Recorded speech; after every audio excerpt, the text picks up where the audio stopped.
야고보서 2장 14절에서 26절입니다. 오늘 본문 말씀은 야고보서 2장 14절에서 26절입니다. 제가 가지고 있는 성경은 신약 372페이지입니다. 야고보서 2장 14절에서 26절입니다. 우리 다 찾으신 줄 믿고 14절부터 한 목소리로 같이 읽도록 하겠습니다. 시작. 내 형제들아, 만일 사람이 믿음이 있노라 하고 행함이 없으면 무슨 유익이 있으리요? 그 믿음이 능히 자기를 구원하겠느냐? 만일 형제나 자매가 헐벗고 일용할 양식이 없는데 너희 중에 누구든지 그에게 이르되 평안히 가라, 덥게 하라, 배부르게 하라 하며 그 몸에 쓸 것을 주지 아니하면 무슨 유익이 있으리요? 이와 같이 행함이 없는 믿음은 그 자체가 죽은 것이라. 어떤 사람은 말하기를 너는 믿음이 있고 나는 행함이 있으니 행함이 없는 내 믿음을 내게 보이라. 나는 행함으로 내 믿음을 내게 보이리라 하리라. 내가 하나님은 한 분이신 줄을 믿느냐? 잘하는도다. 귀신들도 믿고 떠느니라. 아, 허탄한 사람아, 행함이 없는 믿음이 헛것인 줄을 알고자 하느냐? 우리 조상 아브라함이 그 아들 이삭을 제단에 바칠 때 행함으로 의롭다 하심을 받은 것이 아니냐? 내가 보거니와 믿음이 그의 행함과 함께 일하고 행함이 믿음이 온전하게 되었느니라. 이에 성경이 이른바 아브라함이 하나님을 믿으니 이것을 의로 여기셨다라는 말씀이 이루어졌고 그는 하나님의 벗이라 칭함을 받았나니 이로 보건대 사람이 행함으로 의롭다 하심을 받고 믿음만으로 아니니라. 또 이와 같이 기생 라합이 사자들을 접대하여 다른 길로 나아갈 때 행함으로 의롭다 하심을 받은 것이 아니냐. 영혼 없는 몸이 죽은 것 같이 행함이 없는 믿음은 죽은 것이니라. 아멘. 우리 전후 좌우에 있는 분하고 인사할까요? 행함으로 믿음을 드러냅시다. 우리 인사하도록 하겠습니다. 행함으로 믿음을 드러냅시다. 행함으로 믿음을 드러냅시다. 네, 오늘은 경건의 삶 6번째 시리즈고요. 행함이 없는 죽은 믿음이라는 주제로 은혜를 나누려고 합니다. 오늘날 현대 교회와 그리스도인들에게 심각한 문제가 하나 있습니다. 이것은 동서양을 막론하고 전 세계에 있는 모든 교회 안에 나타나는 공통적인 문제입니다. 그것은 바로 복음의 핵심인 오직 믿음으로 의롭게 되고 구원받는다라는 그 교리가 심각하게 오용되고 있다는 겁니다. 오직 믿음으로 구원받는다라는 그 교리를 이신칭이라고 하죠. 이 이신칭이는 중세 카톨릭 시대에 종교개혁을 일으켰던 원동력이 되었고 오늘날 교회를 이루는 아주 중요한 교리가 되었습니다. 구원은 결코 인간의 열심과 행위로 이루어지지 않습니다. 오직 예수 그리스도를 믿는 그 믿음, 그리고 하나님께서 값없이 주시는 그 은혜로 말미암아 우리는 구원을 받았습니다. 이것은 변함없는 진리입니다. 그리고 성경은 이 사실을 너무나 자세하게 아주 강조하고 있습니다. 그래서 로마서 1장 17절을 보면요. 복음에는 하나님의 의가 나타나서 믿음으로 믿음에 이르게 하나니 기록된 바 오직 의인은 믿음으로 말미암아 살리라 함과 같으니라 라고 말합니다. 그리고 에베소서 2장 8절과 9절에서도요.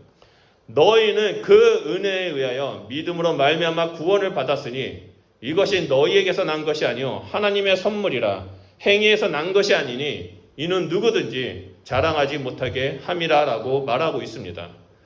이런 것처럼 우리가 구원받는 것은 오직 믿음으로 말미암아 이루어졌습니다.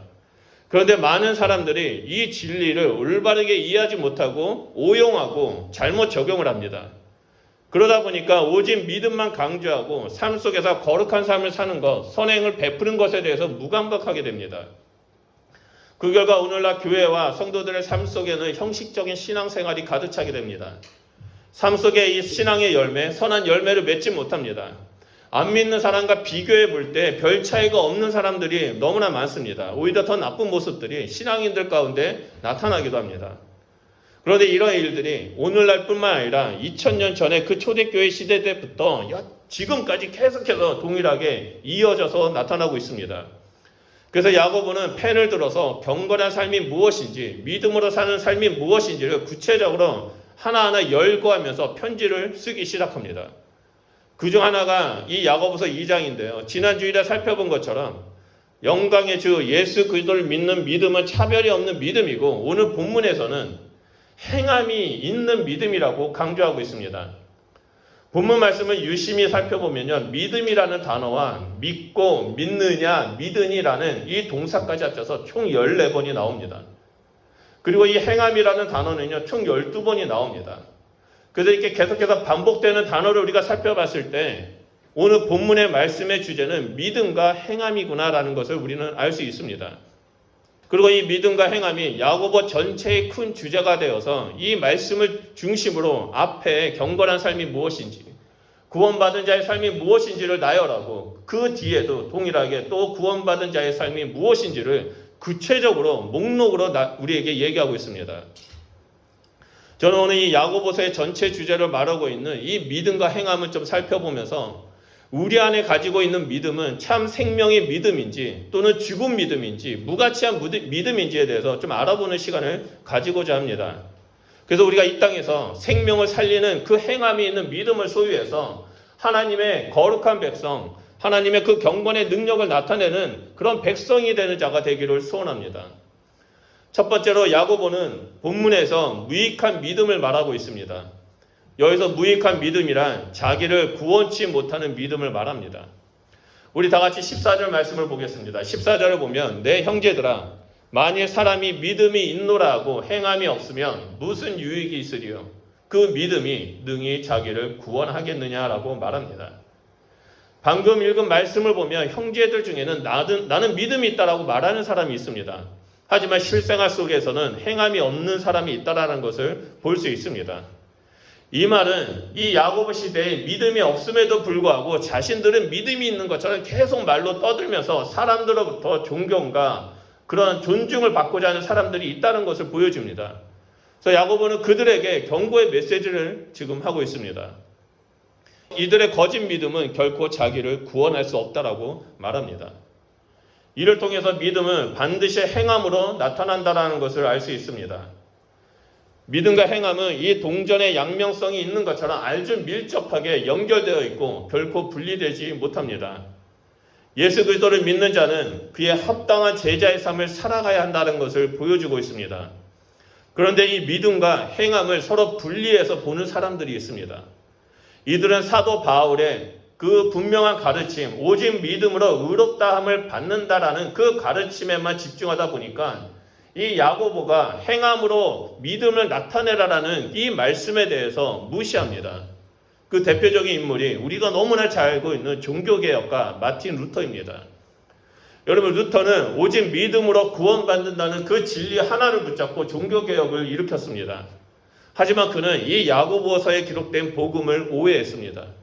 그래서 그는 야고보서를 지푸라기 복음이라고 부르면서 소홀히 하고 사람들에게 가르치지 않았습니다.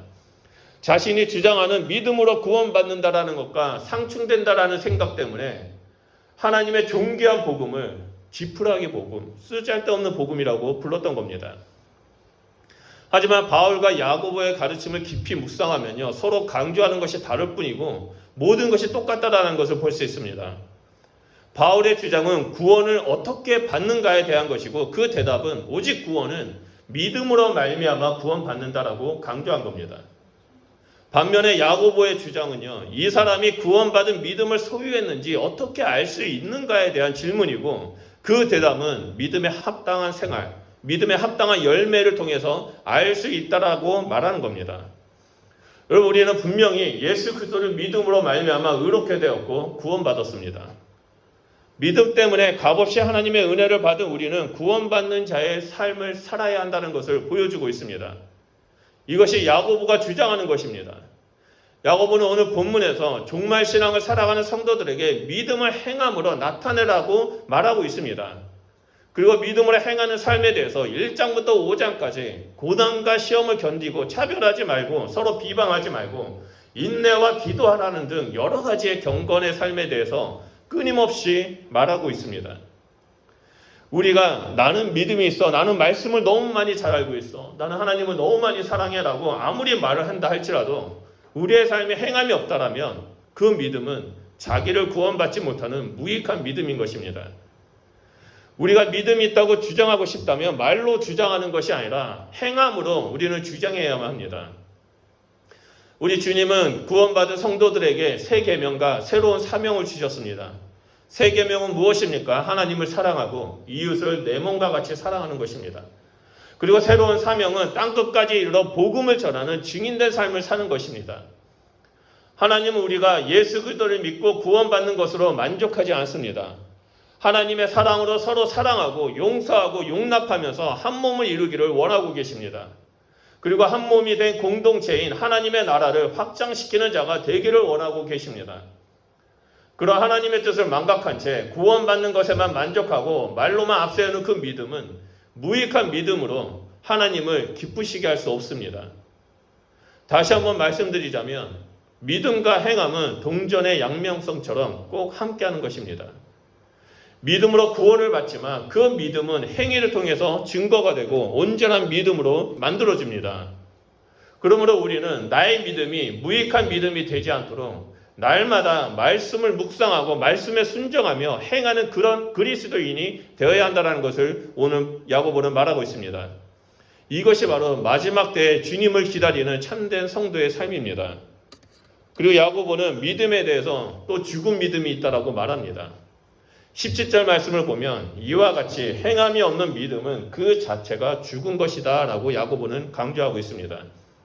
방금 읽은 말씀에서 행함이 없는 믿음은 그 자체가 죽은 것이다 라고 말하는데요. 그 앞에 이와 같이라는 말이 있는 것을 봐서 야고보는 한 가지 예가 있음을 강조하고 있습니다. 그 예가 바로 15절과 16절에 만일 형제나 자매가 헐벗고 일용할 양식이 없는데 너희 중에 누구든지 그에게 이르되 평안히 가라 덥게 하라 배부르게 하라 하며 그 몸에 쓸 것을 주지 아니하면 무슨 유익이 있으리오라고 말합니다. 어떤 사람이 있습니다. 이 사람은 돈이 없습니다. 며칠을 굶었습니다. 옷도 다 찢어져서 속살이 보입니다. 그러다 보니까 이 사람은 춥고 배고픈 가운데 떨고 있습니다. 그런 그에게 믿음이 있는 사람이 가가지고 아이고 형제님 당신 배고프겠네요. 빨리 집에 가서 밥 먹으세요. 왜 이렇게 춥게 있어요? 옷을 입으세요 라고 말한다면 이 모든 것이 그 사람에게 무슨 유익이 있겠냐라고 야고보가 반문하고 있는 겁니다. 이러한 말만 하는 것은 상대방에게 상처를 주게 됩니다. 그래서 세상 사람들이 교회 다니는 사람들한테 뭐라고 말합니까? 예수쟁이들은 말만 뻔지르게 하지 서로 미워하고 적대시하고 자신의 유익만을 위해서 사랑한다라고 말하고 있습니다. 야고보는 이러한 예를 들면서 행함이 없는 믿음은 죽은 믿음이라고 말합니다. 그리고 이 죽은 믿음을 더 신랄하게 설명하기 위해서 26절에 이렇게 말합니다. 영혼이 없는 몸이 죽은 것 같이 행함이 없는 믿음은 죽은 것이다 라고 말합니다. 여러분 26절 말씀을요 정확하게 이해하기 원하신다면 좀비를 연상하시면 됩니다. 여러분 좀비 다 아시죠? 영화 속에 나오는 그 좀비들. 영화나 드라마를 보면 좀비는 영혼도 없고 생명도 없고 오직 썩어가는 몸뚱이만 흐느적 움직이는 시체입니다. 그런 것처럼 이 행함이 없는 믿음이 죽은 것이라는 말씀은 바로 이런 영적 좀비처럼 우리의 영혼은 썩어 문드러져서 죽었는데 마치 신앙생활하는 것처럼 흐느적 거린다는 그런 모습을 연사시킵니다. 이런 자들에게는 구원이 없다라고 야고보는 말하고 있습니다. 저는 부끄럽게도 이 행함이 없는 믿음의 함정에 빠질 뻔한 적이 있습니다. 2006년 12월에 그 겨울에 인도 뉴델리에서 선교하러 간 적이 있었는데요.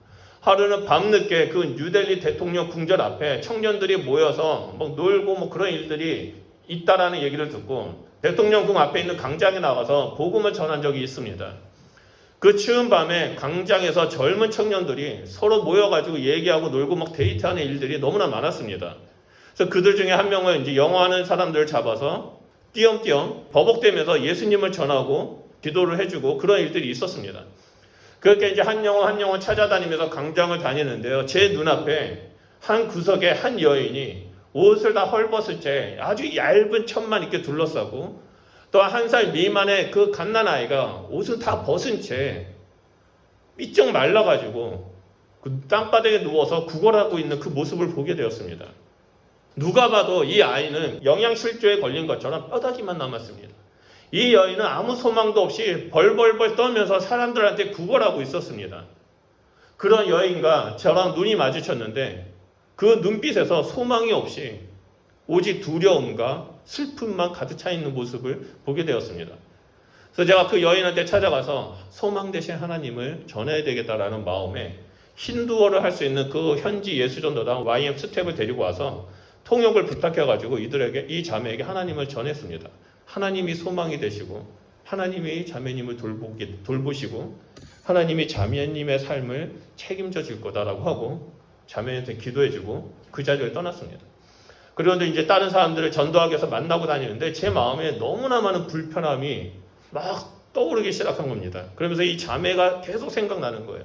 이 여인이 계속 생각이 나서 가던 길에 제 마음 가운데 이 불편함이 어디서 왔는지 하나님께 기도하기 시작했습니다. 그래서 그 자리에 멈춰서 하나님 저한테 혹시 하시고자 하시는 말씀이 있습니까? 라고 질문했었을 때 제 마음 가운데 너는 지금 네가 나의 자녀들에게 복음을 전하고 있다라고 생각하니? 라는 말이, 그 질문이 제 안에 훅 떠오르기 시작했습니다. 그러면서 제 안에 있었던 이 자매와 얘기했던, 헐벗은 자매와 얘기했던 그 장면들이 제 안에 막 떠오르기 시작했습니다. 그 어린아이가 추워서 떨고 있는 모습들이 막 떠오르기 시작했습니다.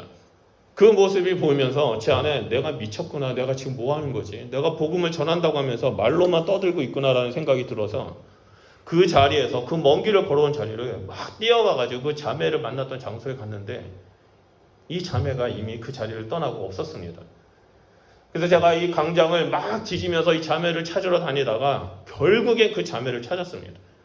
그리고 그 자매를 잡고 내가 당신에게 복음을 전한다고 하는 것은 복음을 전하지 못했다라고 미안하다고 말했습니다. 그리고 그 사람에게 제 겉옷을 벗어가지고 그 여자를 덮어주고 세타를 그 아이한테 똘똘 감싸주고 온 적이 있었습니다.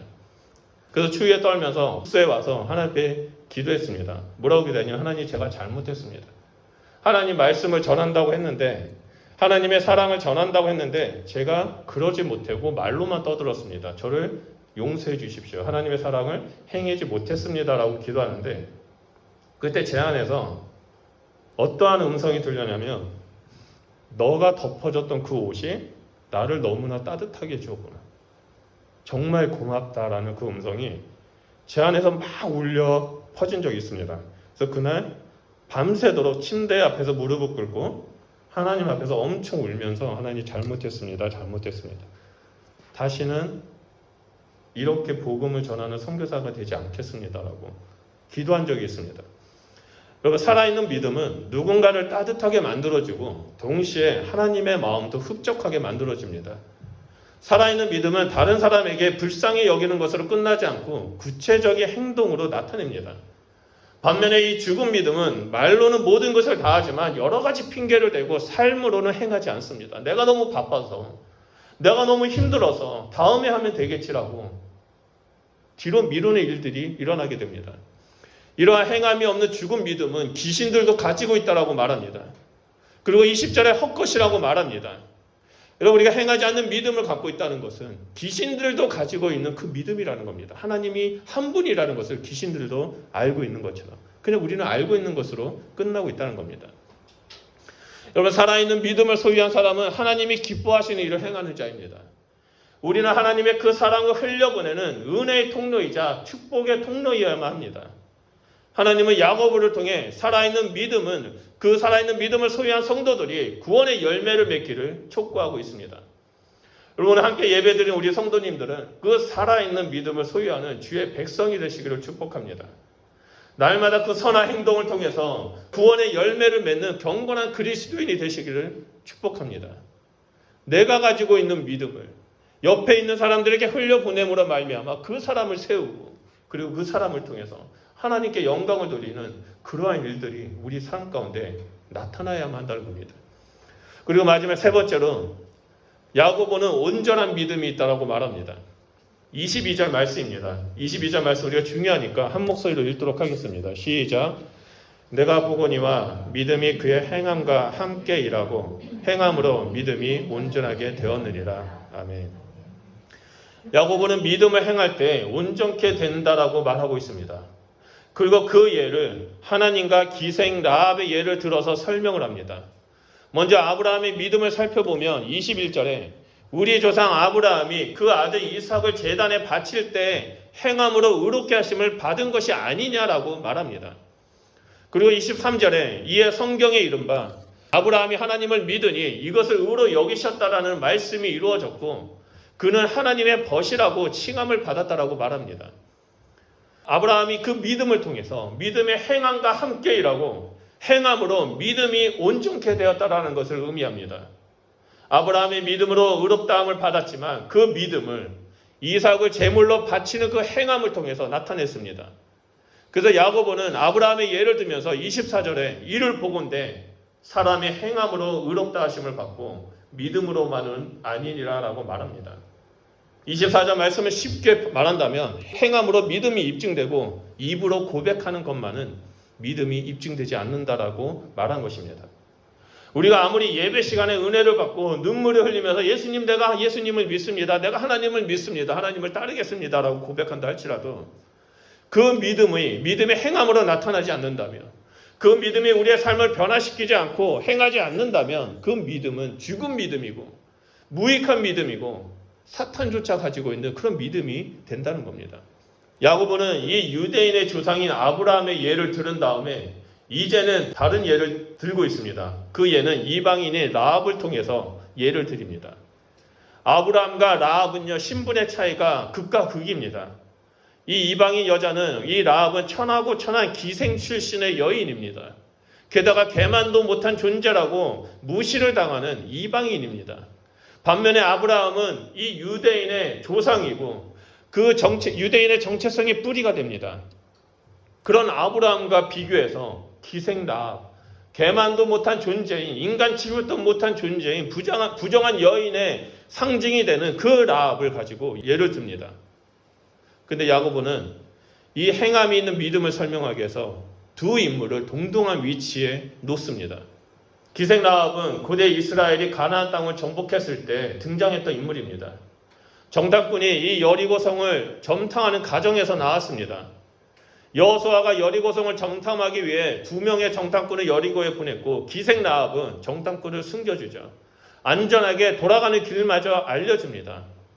이 기생 라합이 적국이었던 그 이스라엘의 스파이를 숨겨줬던 이유는 하나님의 도우심으로 이스라엘 사람들이 여리고성을 무너뜨릴 것이라는 그 믿음이 있었기 때문입니다. 이 믿음 때문에 생명을 걸고 이 정탐꾼을 숨겨주고 도와줬습니다. 그 결과 우리가 잘 알고 있는 것처럼 이스라엘이 여리고성을 점령할 때 기생 라합과 그의 가족이 구원을 얻게 되었다라고 말합니다.